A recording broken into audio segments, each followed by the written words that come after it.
Wis mari porong, gek entang wis jam 8 lho entang. Apa kuwi mari ndres?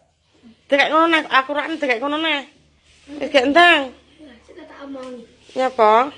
Ini sepatuku tak semir gede itu dah. Sepatu apa mak semir? Lebaran semir gede. Ngawur rek kok iso men iki lho kok iso mak nggih nyemir sepatu iki nyapa to, Gak? Semire apa kuwi? Anggur semir. Ngawur mbok tekok-tekok sik to kowe iki, Gak. Ya kan biasanya jenenge, tapi ana tulisannya semir. Lha aku lho semir ke Hongkong. Ngawur te nyemir sepatu iki piye to? Ngawur rek kowe iki. Tembung-tembung sik ngono lho. Kayak nyemir apa iki? Nggih nyemir rambut. Nggih nyemir rambut apa? Dadak-dadak ngono kae lho. Ngawur kok iso nggih nyemir sepatu. Iki barang larang iki ngono, Gak.